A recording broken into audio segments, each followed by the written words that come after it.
Devaya. Om Namo Bhagavate Vasudevaya. Narayana Namaskritya Naram Charanarottam Devim Saraswatim Vyasam Tato Jayamtiri Nashtuprayesha Bhadreshu Nityam Bhagavata Sevaya Bhagavati Uttam Shloke Bhaktir Bhavati Nashtiki. So continuing with the discussion on Sri Chaitanya Charitamrita, Adi Lila, Chapter 7, Lord Chaitanya in 5 features, text 115 onwards. Prakrit Kariya Mane Vishnu Kalevara, Vishnu Ninda Ar Nahi Ihara Upar. One who considers the transcendental body of Lord Vishnu to be made of material nature is the greatest offender at the lotus feet of the Lord. There is no greater blasphemy against the Supreme Personality of Godhead. So no greater blasphemy than who thinks that transcendental body of Lord Vishnu is made of material elements. Shri Bhakti Siddhanta Saraswati Goswami explains that the variegated personal feature of the absolute truth is the Vishnu Tattva, and the material energy which creates this cosmic manifestation is the energy of Lord Vishnu. The creative force is merely the exchange of the Lord, but the foolish conclude that because the Lord has distributed himself in an impersonal form, he has no separate existence. So the creative force is merely the energy of, so as we know, Durga Ji or Mahamaya, or Mahamaya is an energy of the Lord. But the foolish people conclude because the Lord has distributed himself in an impersonal form, he has no separate existence. The impersonal Brahman, however, cannot possess energies, nor do the Vedic literature say that Maya, the illusionary energy, is covered by another Maya.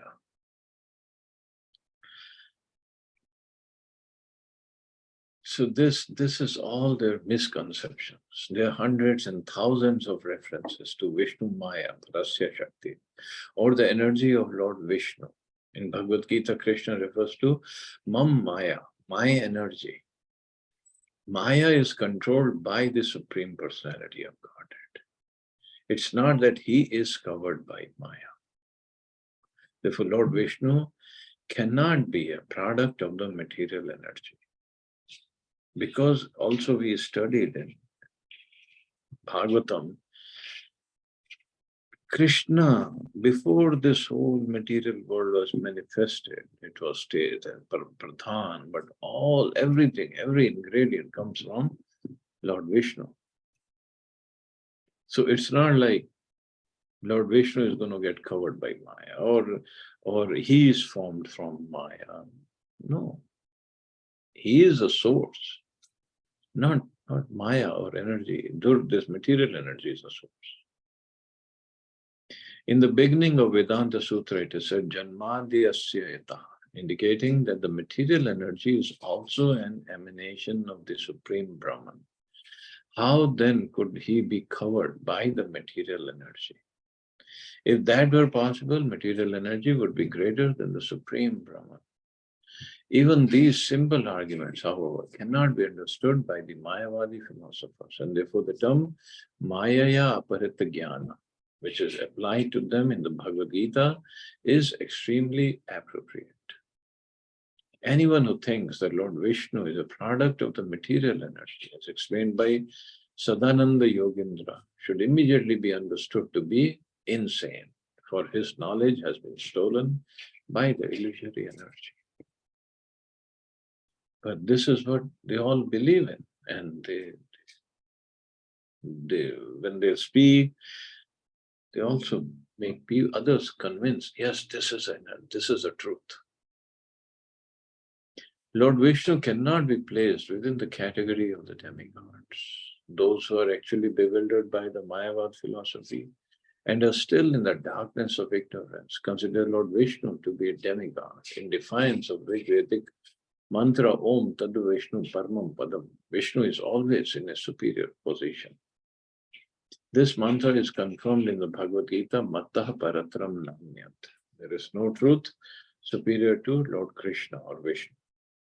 Thus, only those whose knowledge has been bewildered consider Lord Vishnu to be a demigod, and therefore suggest that one may worship either Lord Vishnu, the goddess Kali, Durga, or whomever one likes, and achieve the same result. This is an ignorant conclusion that is not accepted in the Bhagavad Gita, where it distinctly says, Yanti Deva Vrita Devan, and then Yanti Madhyajino Apima. The worshippers of the demigods will be promoted to the respective planets of the demigods, but devotees of the Supreme Lord will go back home, back to Godhead. So Vishnu, Krishna, they're not demigods, Devi Devta. But sometimes people, they just say, oh, everybody is same. Sab barabar hai. You do whatever worship you do, everybody will go to the same place. No. This is not how Krishna is explained in Bhagavad Gita.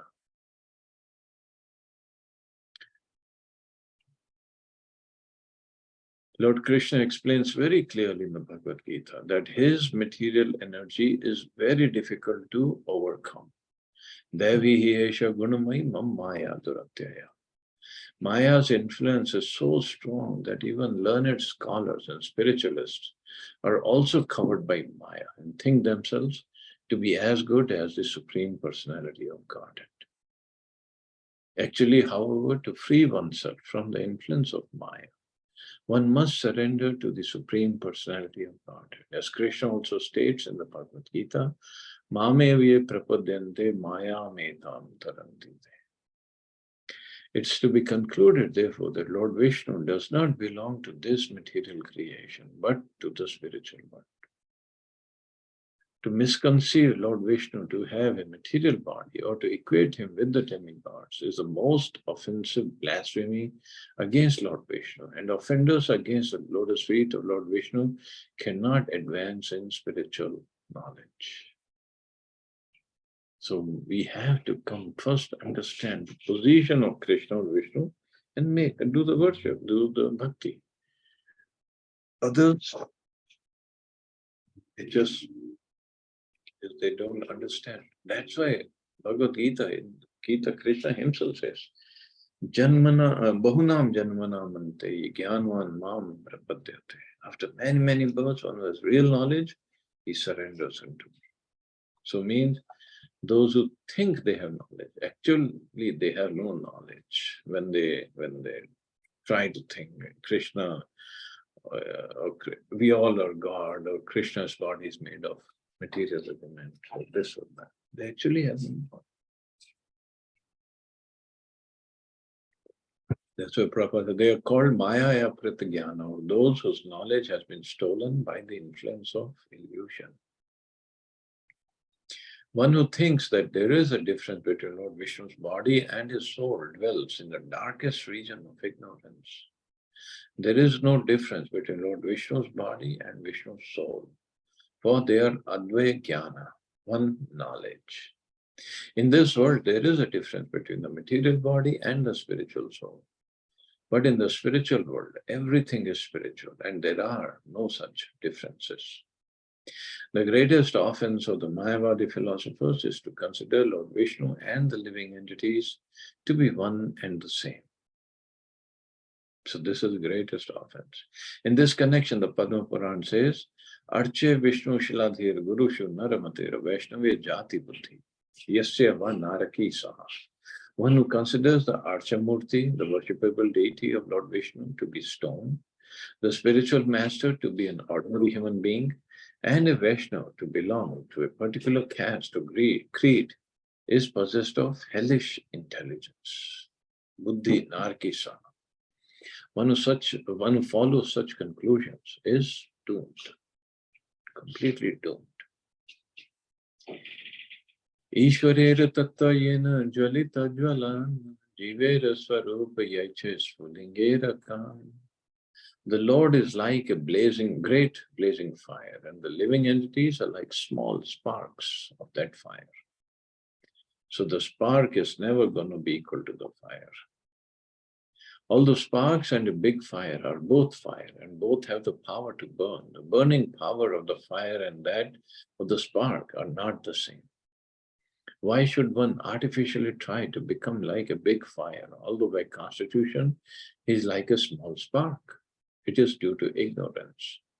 One should therefore understand that neither the Supreme Personality of God nor the small spark-like living entities have anything to do with matter.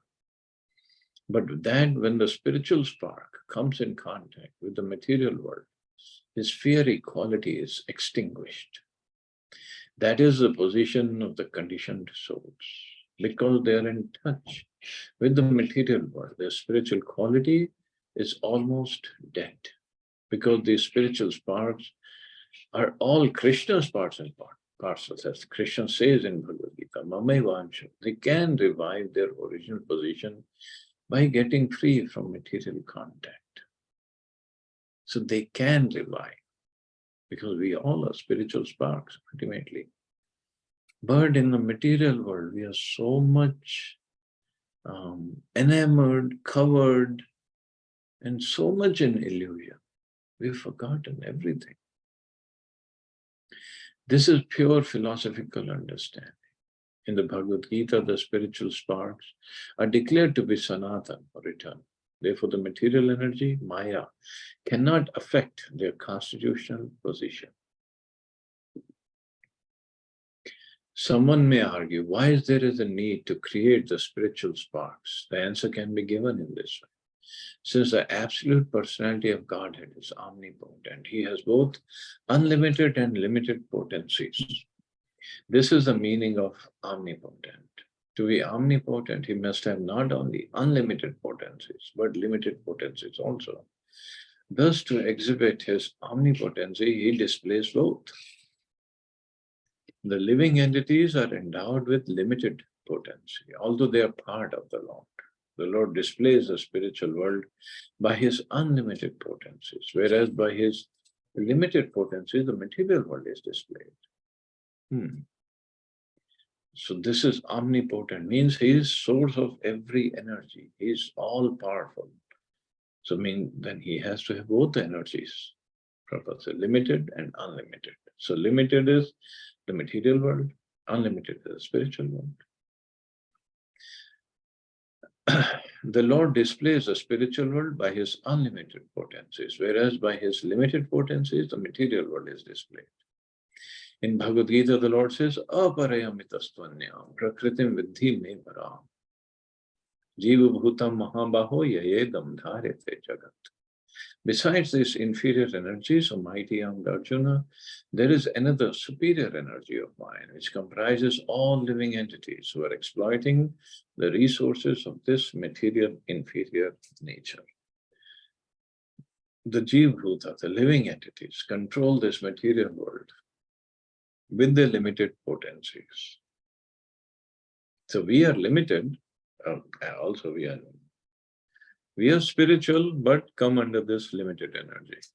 And still we cannot, we try to control, but we cannot control this material world. Generally, people are bewildered by the activities of scientists and technologists. Due to Maya, they think that there is no need of God and they can do everything and anything. But actually they cannot. Since this cosmic manifestation is limited, their existence is also limited. Everything in this material world is limited. And for this reason, there is creation, sustenance, and dissolution. However, in the world of unlimited energy, the spiritual world, there is neither creation nor destruction. That's why it's called Sanatan. It's always existing. If the personality of Godhead did not possess both limited and unlimited energies, it could not be called omnipotent. Anoraniyan Mahato Maya. The Lord is smaller than the smallest and greater than the greatest. He is smaller than the smallest in the form of the living entities and greater than the greatest in his form of Krishna. If there were no one to control, there would be no meaning to the conception of the supreme controller, Ishvara. Just as there is no meaning to a king without his subjects. So if there were nobody to be controlled, so who would say that he is Ishwar? Ishwar means controller. Just like Prabhupada, if there was no subject, subject means no population to control, what is the meaning of being a king? If all the subjects became king, there would be no distinction between the king and an ordinary citizen. Thus, for the Lord to be the supreme controller, there must be creation to control. The basic principle for the existence of the living entities is called Chid Vilas, or the spiritual pleasure. The omnipotent Lord displays his pleasure potency as a living entities. Lord is described in Vedanta Sutras Anandamaya Abhyasa. He is by nature the reservoir of all pleasures. And because he wants to enjoy pleasure, there must be energies to give him pleasure or supply him the impetus for pleasure. This is the perfect philosophical understanding of the absolute truth. So nicely explained, although it's little technical. Like there is this song, na, Duniya banane wale kya tere man mein samai, kahe ko duniya banai. Because in this world, it's those who have understood, they say it's all illusory and it's full of misery. So why did he create this? Well, of course, in this purport, it was not described why he created the material. Yeah, to show his limited potency. But also, Prabhupada has explained other places, just like when government creates a city, they know some people will break the laws. So they always create a jail outside the city. So the spiritual world, there is no creation, it's always there. But material world, he creates it because he knows many living entities will break the laws of the spiritual world. So what they are, so those rebellious living entities are sent here. And also, as Prabhupada explains, that he wants to enjoy. Krishna is the enjoyer. Anandamaya Abhyasa. So he wants to enjoy. How is he going to enjoy without all the energies? So all the energies are there for his pleasure. But when we think we are here for our pleasure, because the independence is also given. So he has created a very, very complex system, actually. He has given independence to us, to the living entities, because without independence, there is no meaning of love. And love is the thing that gives him real pleasure, loving devotional service. But we misuse the independence, so he created the material world. Okay, you try to lord it over there because you're part and parcel of me, so you have the same tendency to lord over everything. But here, when we come, we understand we are not the lords. But he has created everything. It's very mind-boggling when we look at the creation. So next shloka, he says, Jiva Tattva Shakti, Krishna Tattva Shaktiman, Gita, Vishnu Puranadi, Tahate Brahma. The living entities are energies, not the energetic. Energetic is Krishna. This is very vividly explained, described in Bhagavad Gita, Vishnu Purana, and other Vedic literatures. As already explained, there are three prasthans on the path of advancement in spiritual knowledge, namely Nyaya Prasthan, which is Vedanta philosophy, Shruti Prasthan, the Upanishads and the Vedic mantras, and Smriti Prasthan, the Bhagavad Gita, Mahabharata, Puran, etc. Unfortunately, Mayavadi philosophers do not accept the Smriti Prasthan, the Bhagavad Gita, Mahabharata, Puran, etc. Smriti refers to conclusions drawn from the Vedic evidence. Sometimes Mayavadi philosophers do not accept the authority of the Bhagavad Gita and the Puranas, and this is called Ardha Kokuti Nyaya, the logic of half a hen. So what is Ardha Kokuti Nyaya? So Ardha Kokuti Nyaya is um, um, a hen keeper. He had a hen who used to give golden eggs. So he was like, he liked that part of hen which gives golden egg, but he didn't like the part of the hen which was eating all the food. So he cut up the hen. He said, okay, I'll take only the back part of hen which gives golden eggs. But now the hen is dead, then he doesn't give anything. So, Ardha Kukuti Nyaya, this is what Prabhupada says. Mayavadi philosophers, they do not accept Bhagavad Gita, Purana, so they say, but we accept this and we don't accept this. No, it's not that. You have to accept everything. Or Prabhupada also called it a restaurant religion.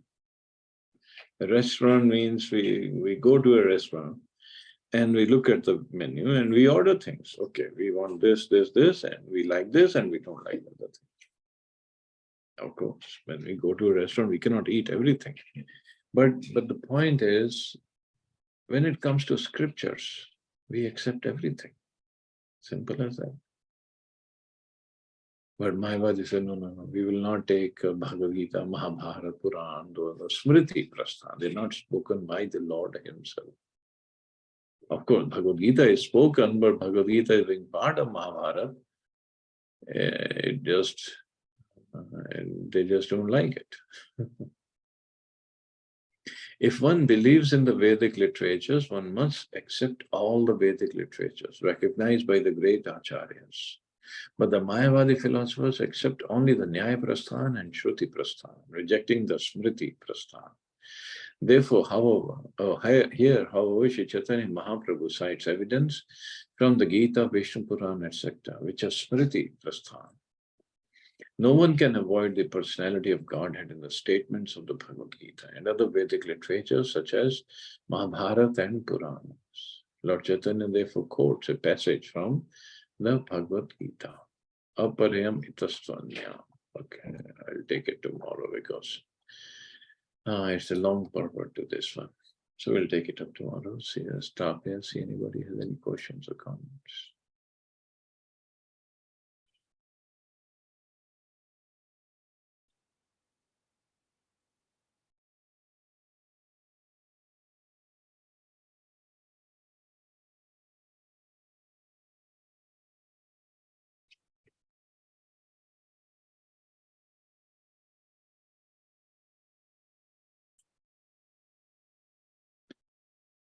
Okay, you all have a safe and wonderful day. Hare Krishna. Jai Shri Prabhupada.